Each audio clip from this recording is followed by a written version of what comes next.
Hello friends, I am Mahtab Ansari. मैं आज chemistry के क्लास 9th के एक काफ़ी बेहतरीन चैप्टर को लाया हूँ। ओके, मैंने अपना पिछला वीडियो अंडरवुड 5 को प्रूव किया था और मैं इस वीडियो में केमिस्ट्री के एक काफ़ी बेहतरीन टॉपिक को उठाया हूँ। ठीक है, वो क्लास 9th का है और इस चैप्टर के अंदर बहुत सारे स्टूडेंट्स का डाउट होता है और मैं उन स्टूडेंट्स का डाउट आज सॉल्व करूँगा। ठीक है, तो हम देखते हैं कि क्या क्या ये टॉपिक होगा। पहला होगा वास्तविक विलयन, दूसरा होगा निलंबन और तीसरा होगा कोलाइडी विलयन। ठीक है, ये तीनों वीडियो है, अरे ये तीनों जो टॉपिक है इसको हम आपको इस वीडियो में आपके डाउट को सॉल्व करेंगे और पूरे अच्छी तरह से इसको एक्सप्लेन करेंगे। ठीक है, अब सबसे पहले मैं बता दूंगा कि इन तीनों को समझने के लिए हमें मिश्रण को समझना बहुत ज़रूरी है। ठीक है, तो मैं बताता हूँ मिश्रण क्या होता है। ठीक है, ऐसे पदार्थ जो दो या दो से अधिक पदार्थों के किसी भी अनुपात में, ठीक है, किसी भी अनुपात में मिलने से बनता है उसे मिश्रण कहते हैं। ठीक है, मतलब किसी भी अनुपात में, अगर देखिए मैं यही डिफिनेशन लिखा हूँ, आप पढ़ लीजिए इसको। ऐसा पदार्थ जो दो या दो से अधिक पदार्थों के किसी भी अनुपात में मिलने से बनता है उसे मिश्रण कहते हैं। ठीक है, अगर मान लीजिए ये किसी भी अनुपात ना होकर निश्चित अनुपात में हो जाए तो क्या होगा, इसको एग्जाम्पल के तौर पर समझते हैं। ठीक है, एग्जाम्पल। ठीक है, तो एग्जाम्पल के तौर पे मैं लेता हूँ जल और एक चीनी ले लेता हूँ। ठीक है, जल चीनी, इन दोनों को अगर हम मिश्रित करेंगे तो क्या मिलेगा, ये क्या होगा कि पानी मीठा हो जाएगा। ठीक है, यही होगा और कुछ होगा नहीं। ठीक, तो हम देखेंगे कि मीठा हो जा रहा है। ठीक, जल और चीनी। ठीक है, हमने इस एग्जाम्पल को लिया जल और चीनी। और एक एग्जाम्पल लेते हैं। ठीक है, H2O। ठीक है, देखिए मान लीजिए हम एक गिलास जल लेते हैं। ठीक है, और इसमें मान लीजिए इतना सा, मतलब आपके अपने हिसाब से 10 ग्राम मान लीजिए, आप 10 ग्राम उसमें घोलते हैं। ठीक है, और वो घुल जाता है अच्छी तरह से। ठीक है, और मान लीजिए कि 10 ग्राम थोड़ा सा और उसमें 10 ग्राम ऐड कर लेते हैं, यानी 10 ग्राम और घोल लेते हैं, यानी 20 ग्राम। तो 20 ग्राम को घोलते हैं तो वो भी घुल जाता है। ठीक है, मान लीजिए दोनों 20 ग्राम घुल गया, 10 ग्राम घुलाएं एक बार और 20 ग्राम घुलाएं, फिर भी घुल गया। अब दोनों को अगर पियेंगे तो मीठा ही लगेगा। ठीक है, और ये H2O को देखते हैं। ठीक है, तो हाइड्रोजन का परमाणु भार 1 होता है और यहाँ पे 2 परमाणु है, तो आप यहाँ पे देखेंगे तो इसका 2 हो जाएगा। ठीक है, और ऑक्सीजन का 1 परमाणु है तो इसका भार 16 होता है। ठीक, तो 16। ओके, तो ये कट जाएगा, तो ये 1 बार में और ये 8 बार में, तो कितना 1:8। ठीक, ये मतलब जो ये जल आपको मिलता है, मतलब आप किसी भी स्रोत से अगर जल को प्राप्त कर रहे हैं तो उसका जो रेशियो होगा हाइड्रोजन, ये तो हम जानते हैं कि जल और हाइड्रोजन और ऑक्सीजन से मिलकर बनता है। ठीक है, तो आप कहीं से भी अगर जल को लाते हैं तो बस आप इतना जानिए कि उस जल में हाइड्रोजन 1 और ऑक्सीजन 8, यानी हाइड्रोजन 1 ग्राम और ऑक्सीजन 8 ग्राम मिलेगा, तभी जाकर जल बनेगा। ठीक है, अगर ये इस अनुपात के, अगर मान लीजिए ये 1 को अगर हम 2 कर देते हैं, ठीक है, तो ये जल कभी नहीं बन सकता है, बन ही नहीं सकता है। मतलब इसको यही अनुपात मिलना चाहिए, अगर ये अनुपात नहीं मिलेगा तो ये जल नहीं बनेगा। ठीक है, अब हम देखते हैं जल और चीनी का मिश्रण। ठीक है, यहाँ पे हमने देखा कि 1:8 ये निश्चित है और यहाँ पे मैंने जल में चीनी को घोला। ठीक है, तो ये हमें मीठा 1 विलयन दिया, हमें मीठा विलयन दिया और हमने 10 ग्राम चीनी को ऐड कर लिया तो फिर भी हमें ये मीठा ही विलयन दिया।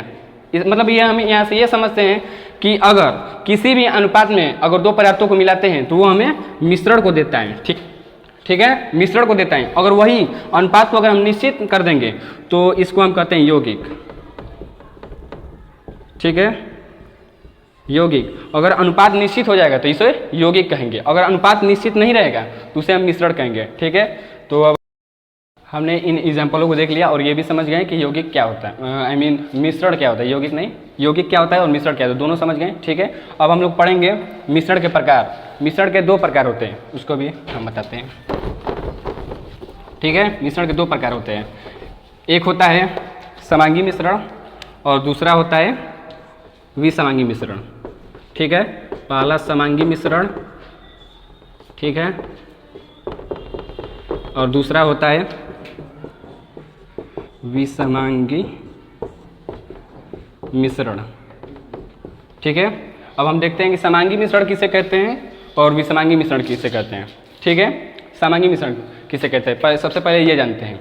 मतलब ऐसा मिश्रण जो कि उसके प्रत्येक भाग का संगठन या संगठन और गुणधर्म समान हो, उसे समांगी मिश्रण कहते हैं, ठीक है। और विषमांगी मिश्रण किसे कहते हैं, ऐसा मिश्रण जिसके प्रत्येक भाग का संगठन समान न हो, असमान हो, उसे विषमांगी मिश्रण कहते हैं। इसके प्रत्येक भाग का संगठन समान होता है और इसके प्रत्येक भाग का संगठन असमान होता है। इसको एग्जाम्पल के तौर पर समझते हैं। जो मैंने एग्जाम्पल लिया था जल और चीनी, ठीक है। और दूसरा एग्जाम्पल लेते हैं विषमांगी के लिए। ये तो समांगी के लिए मैंने एग्जाम्पल लिया, इसको बताता हूँ अभी। और ये विषमांगी के लिए लेंगे चीनी और नमक, ठीक है। जब जल और चीनी को हम घोलेंगे, ठीक है, घोलने के बाद जो हमें विलेन मिलेगा, ठीक है, हम उसे क्या करेंगे कि एक चम्मच लेंगे और ऊपर से एक चम्मच निकाल के उसे पी लेंगे, ठीक है। और पीने के बाद जो हमें स्वाद आएगा तो हम समझ गए हैं। अब क्या करेंगे, इस विलेन को सारा गिरा देंगे और नीचे जो थोड़ा सा बचेगा ना उसको रहने देंगे और फिर उसको हम पीते हैं। जो हमने एक चम्मच लेकर विलेन को पिया था और जो अब हम जो बचा हुआ विलेन पी रहे हैं, दोनों का स्वाद समान है। यानी इस विलेन में आप ऊपर से लीजिए या नीचे से लीजिए, स्वाद एक ही आएगा। मतलब संगठन एक समान होगा, संगठन मतलब थोड़ा भी ऊपर नीचे नहीं होगा। यानी जितना मीठा ऊपर का जल लगेगा पीने में, उतना मीठा नीचे का भी जल लगेगा, ठीक है। तो ये क्या यहाँ से हमें स्पष्ट होता है समांगी मिश्रण के लिए कि प्रत्येक भाग का संगठन समान होता है, ठीक है। अब हम समझते हैं विषमांगी मिश्रण। मैंने एग्जाम्पल लिया है चीनी और नमक। मैंने इसको डिफिनेशन के वक्त मैंने बताया था, ऐसा मिश्रण जिसके प्रत्येक भाग का संगठन समान न हो, ठीक है, असमान हो, उसे हम विषमांगी मिश्रण कहते हैं। जैसे चीनी और नमक, चीनी 50 ग्राम लेते हैं, ठीक है, और नमक को 100 ग्राम लेते हैं और दोनों को मिला देते हैं, ठीक है। 50 ग्राम और ये 100 ग्राम, दोनों को मिला देते हैं, ठीक है। और मिलाने के बाद जो हमें मिश्रण प्राप्त होगा, अगर मान लीजिए थोड़ा सा ऊपर से उठाकर आप चखते हैं तो जो भी स्वाद आए, और इसी को अगर नीचे से उठाकर चखेंगे तो वो स्वाद नहीं आएगा। नीचे से आप देखेंगे कि नमक वाला स्वाद ज़्यादा होगा, क्योंकि आप देखते हैं कि जो बड़ा होता है आकार में वो ऊपर रह जाता है और जो आकार में छोटा है वो नीचे रह जाता है। इसको कितना भी आप मिलाएंगे नीचे कुछ ना कुछ नमक एक्स्ट्रा हो ही जाएगा, ठीक है, ठीक है। तो ये आप देख सकते हैं कि यहाँ पे इसके प्रत्येक भाग का संगठन समान नहीं होता है विषमांगी मिश्रण में। आप इसको समझ गए होंगे। अब हम आते हैं वास्तविक विलयन पे। वास्तविक विलयन, ठीक है। इसके पहले हम विलायक और विलेय को समझ लेते हैं थोड़ा सा। इसी पार्ट से उठाया हुआ है ये तीनों टॉपिक है, ठीक है। विलायक किसे कहते हैं, इसको सरल भाषा में जो कि मतलब सिंपली 9th के क्लास में बताया जाता है, मतलब ऐसा पदार्थ जो किसी अन्य पदार्थ को स्वयं में घोल ले उसे विलायक कहते हैं। ये तो एक डिफिनेशन सब जानते हैं। और ये दूसरा डिफिनेशन इसका सटीक होता है, ये तो मान लीजिए इसका सटीक डिफिनेशन हम लोग देखते हैं जो कि सार्वत्रिक काम करेगा, ठीक है। तो इसका सटीक डिफिनेशन ये होगा कि जब दो मिश्रणों को, ठीक है, जब दो पदार्थों को मिश्रित किया जाता है और जिस पदार्थ का भौतिक अवस्था नहीं बदलता है उसे हम विलायक कहते हैं, ठीक है। और जिसका भौतिक अवस्था बदल जाता है उसे विलेय कहते हैं। जब दो पदार्थों को मिश्रित किया जाता है और जिनमें से जिसका भौतिक अवस्था बदल जाता है उसे विलायक, और जिसका नहीं बदलता है, जिसका बदल जाता है उसे विलेय, और जिसका नहीं बदलता है विलायक, ठीक है। तो एग्जाम्पल हमने चीनी और पानी लिया है, ठीक है। तो चीनी का मूल अवस्था क्या होता है, सॉलिड, और पानी का लिक्विड, ठीक है, लिक्विड होता है, ठीक है। चीनी का सॉलिड और पानी का लिक्विड होता है, ठीक है। तो हम क्या करेंगे, इन दोनों को जब मिश्रित करेंगे, ठीक है, इनका तो हमने मूल अवस्था जान लिया। और मिश्रित करने के बाद देखते हैं किसका अवस्था बदल जाता है और किसका नहीं बदलता है, ठीक है। तो मान लीजिए हम एक गिलास पानी में चीनी को घोल लेते हैं, ठीक है। तो हम देखेंगे जो पानी है, पानी का मूल अवस्था लिक्विड होता है और चीनी में घोलने के बाद भी उसका मूल अवस्था जो हमें प्राप्त होता है वो लिक्विड ही होता है, ठीक है। लेकिन जो चीनी है, चीनी का मूल अवस्था सॉलिड होता है, लेकिन पानी में घोलने के बाद हमें क्या प्राप्त होता है, वो लिक्विड में बदल जाता है। तो इससे स्पष्ट होता है, इससे स्पष्ट हो रहा है डिफिनेशन के अनुसार जिसका भौतिक अवस्था नहीं बदलता है वो विलायक होगा। यानी किसका भौतिक अवस्था नहीं बदल रहा है, पानी का, ठीक है। तो पानी क्या होगा, विलायक, और चीनी का भौतिक अवस्था बदल जा रहा है, ठीक है। तो इसका क्या होगा, विलेय, ठीक है, ये तो आपको क्लियर हो गया होगा कि विलायक क्या होता है और विलय क्या होता है। ठीक है, तो अब हम आते हैं अपने टॉपिक पर। ठीक है, वास्तविक विलयन और कोलाइडिंग। ठीक है, इन तीनों को हमें जानना है। तो ये तीनों कहाँ से निकाला गया है आखिरकार, मतलब ये कहाँ से आता है तीनों, सबसे पहले हम ये जानते हैं। अब इन तीनों को समझने के लिए हमें विलायक जानना बहुत ही, विलायक तो हम जान चुके हैं, अब हम बताते हैं कि विलायक। देखिए विलायक, देखिए जब किसी विलायक में किसी दूसरे पदार्थ के कणों को वितरित करने से जो हमें सिस्टम यानी तंत्र प्राप्त होता है, ठीक, वो 3 प्रकार के होते हैं। यही है वो तीनों, मैं फिर से एक बार रिपीट कर देता हूँ। ठीक है, जब किसी विलायक में किसी दूसरे पदार्थ के कणों को वितरित किया जाता है तो हमें 3 प्रकार के सिस्टम यानी तंत्र प्राप्त होते हैं। ठीक है, और जो कण वितरित इसमें होते हैं वो क्या होते हैं, विलय का काम करते हैं। वैसे तो विलय इसमें मायने नहीं रखता है, बस यही आप जानिए कि विलायक में जब किसी दूसरे पदार्थ के कणों को वितरित किया जाता है तो हमें 3 प्रकार के सिस्टम प्राप्त होते हैं। वो होते हैं वास्तविक विलयन, निलंबन एंड कोलाइडी विलयन। ठीक है, तो अब आते हैं हम, और ये जो कण को वितरित किया जाता है विलायक में, इन जो जैसे कणों के आकार जो होता है, जो मतलब किसी, जब मान लीजिए किसी पदार्थ के कण का आकार 10 एंगस्ट्रॉन है, ठीक, और उसको विलायक में घोल दिया गया है, तो हमें मान लीजिए क्या प्राप्त हुआ, वास्तविक विलयन। अब हम कण का आकार बढ़ा देते हैं, अब कर देते हैं हम 50 एंगस्ट्रॉन, तो हमें क्या प्राप्त होता है कि तब हमें वो, जब हम कण वाले पदार्थ को घोलते हैं तो हम निलंबन प्राप्त होता है। हमारे ये कण का आकार हम कर देते हैं 2000 एंगस्ट्रॉन। ठीक है, और तब हम विलायक में उस कण के आकारों को जब हम घोलते हैं तो हमें कोलाइडी विलयन प्राप्त होता है। मतलब ये फॉर एग्जांपल था, ये सटीक हमने नहीं बताया, बस ये कण के आधार पर ये जो तीनों निकाय बनते हैं यानी सिस्टम बनता है। ठीक है, तो हम सबसे पहले बताते हैं वास्तविक विलयन क्या होता है। ठीक है, वास्तविक विलयन, ठीक है, देखिए वास्तविक विलयन एक समांगी मिश्रण होता है और इसके कणों का आकार 0 से 50 एंगस्ट्रॉन तक होता है। ठीक है, वास्तविक विलयन उसे कहते हैं जिसके कणों का आकार 0 से 50 एंगस्ट्रॉन तक होता है। ठीक है, अब हम बता देते हैं कि 1 एंगस्ट्रॉन में कितना मीटर होता है। 1 एंगस्ट्रॉन बराबर 10⁻⁻10 मीटर। 1 एंगस्ट्रॉन 10⁻⁻10 के -10 मीटर के बराबर होता है। ठीक है, 1 एंगस्ट्रॉन इतने के बराबर होता है। ठीक है, तो ये तो समझ लीजिए। फिर से मैं बता देता हूँ वास्तविक विलयन क्या होता है। मतलब वास्तविक विलयन उसे कहते हैं जिसके कणों का आकार 0 से 50 एंगस्ट्रॉन तक होता है। ठीक है, और भी जो वास्तविक विलयन जो बनता है यानी ये एक समांगी मिश्रण होता है। ठीक है, उसे हम वास्तविक विलयन कहते हैं। जैसे हम एग्जाम्पल के तौर पे बताते हैं, जल और नमक। ठीक है, जब जल और नमक को घोला जाता है तब हमें वास्तविक विलयन प्राप्त होता है। यानी जब हम घोलने के बाद जब हमें जो जल हुआ और नमक हुआ, इनके कण तो होंगे, तो जो इनके कणों का आकार होता है 0 से 50 एंगस्ट्रॉन तक होता है, इसलिए ये जल और नमक के विलयन को वास्तविक विलयन कहा जाता है। ठीक है, ये तो हो गया वास्तविक विलयन क्या होता है।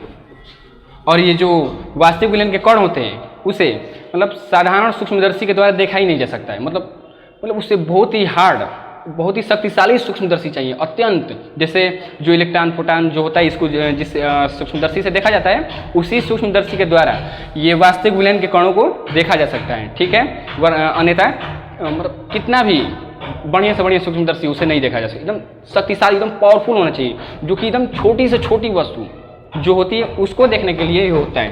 ठीक है, तब इसके कणों के आकार को देखा जा सकता है। नॉर्मली इसे सूक्ष्मदर्शी से नहीं देखा जा सकता। अब हमें निलंबन देखते हैं। ठीक है, निलंबन क्या होता है। ठीक है, मतलब निलंबन किसे कहते हैं। यह निलंबन एक विषमांगी मिश्रण होता है। ठीक है, निलंबन एक विषमांगी मिश्रण होता है। इसके कणों का आकार, ठीक है, निलंबन में जो कण होते हैं इनके कणों का आकार 2000 एंगस्ट्रॉन से अधिक होता है। ठीक है, एंगस्ट्रॉन से अधिक। ठीक है। निलंबन एक विषमांगी मिश्रण होता है और इसके कणों का आकार 2000 एंगस्ट्रॉन से अधिक होता है। मतलब अगर ये इस प्रकार की अगर सिचुएशन हमें दिखाई देगी तो वहाँ पर निलंबन होगा, ठीक है। अगर कणों का आकार 2000 एंगस्ट्रॉन से अधिक होता है, दिखाई देता है अगर हमें, और इसके विषमांगी अगर प्रकृति इसकी मिलती है हमें, तब उसे हम निलंबन कहेंगे, ठीक है। इसका एग्जाम्पल के तौर पे हम देख सकते हैं बालू और मिट्टी, ठीक है। बालू और मिट्टी को जब जल में हम घोलते हैं तो हमें एक निलंबन प्राप्त होता है, ठीक है।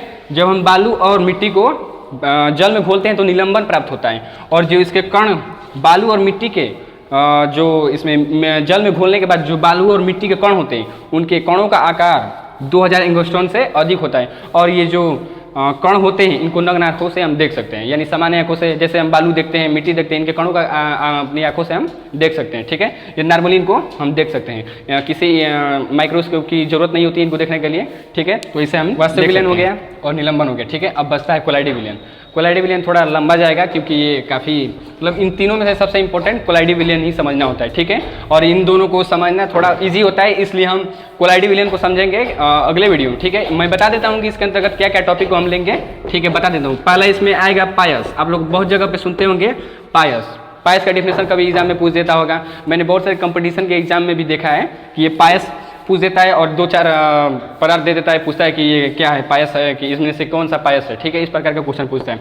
और एक आता है टिंडल प्रभाव, ठीक है, टिंडल प्रभाव, ठीक है। इसी में आता है टिंडल प्रभाव, कोलाइडी विलयन के ही अंतर्गत आता है टिंडल प्रभाव। और एक और आता है ब्राउनी गति, ठीक है, ब्राउनी गति। कोलाइडी विलयन में ही ब्राउनी गति भी आता है, ठीक है।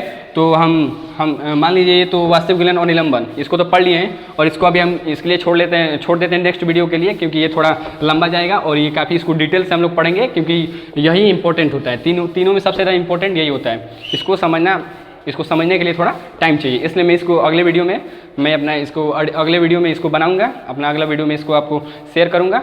इसके बाद इसके लिए आप मेरे अगले वीडियो को देखिएगा। ये तो मैं यहीं पे समाप्त करता हूँ, और हमारे चैनल को सब्सक्राइब कीजिए, सब्सक्राइब नहीं तो कर दीजिए अभी, और शेयर कीजिए अपने दोस्तों में। और जो भी इसमें डाउट रह जाएगा आप कमेंट डाल सकते हैं। और मैं बता देता, एक लड़के का अभाज्य संख्या डाउट रह गया है, ठीक है, अभाज्य संख्या मैंने उसमें प्रूफ किया था √5, तो उसको बोला था कि वो कमेंट में अभाज्य संख्या क्या होता है, ठीक है। मैंने उसमें वहाँ पर बताया था अभाज्य संख्या नहीं, स्वअभाज्य संख्या उसका डाउट था, ठीक है। स्वअभाज्य संख्या क्या होता है उसका डाउट था, ठीक है। तो मैं यहीं पे बता देता हूँ उसका डाउट। देखिए, जैसे मतलब मैंने उसको वहाँ पर डिफिनेशन में ये बताया था कि जो संख्या स्वयं से कटे उसे अभाज्य संख्या कहते हैं। मैंने वहाँ पे ये नहीं बताया था कि वो एक से भी विभाजित होती है और वे स्वयं का तथा एक का गुणनखंड होती है, ऐसी संख्याओं को हम अभाज्य संख्या कहते हैं। तो मैं समझता हूँ कि उसका डाउट क्लियर हो गया होगा। मैंने वहाँ पर एक इसलिए नहीं बोला क्योंकि इसको एक प्रकार से हम लोग अपवाद में लेकर चलते हैं, क्योंकि एक, जैसे मैं बताता हूँ सम संख्या, ठीक है। सम संख्या क्या होता है? सम संख्या ऐसी संख्या जो 2 से कट जाए उसे सम संख्या कहते हैं, ठीक है। अब यहाँ पे मैं ये थोड़ा ही कहूँगा कि ये 1 से भी कटता है। एक को तो मान लीजिए अपवाद लेकर चलते हैं हम लोग, एक को सम संख्या भी 1 से कटती है, लेकिन आप सम संख्या का डिफिनेशन अगर पढ़ेंगे तो वहाँ पे ये नहीं देगा कि ये संख्या 1 से भी विभाजित होती है। इसलिए मैं स्वअभाज्य संख्या में भी मैंने यही इसलिए नहीं बताया था कि वो 1 से भी विभाजित होती है, लेकिन हाँ ये होता है कि वो स्वयं का और 1 का गुणनखंड होता है, ठीक है। और हो गया, तब ये उसका डाउट हो सकता है क्लियर हो गया होगा। तो आप सब्सक्राइब कीजिए मेरे चैनल को। Okay, thanks for watching video.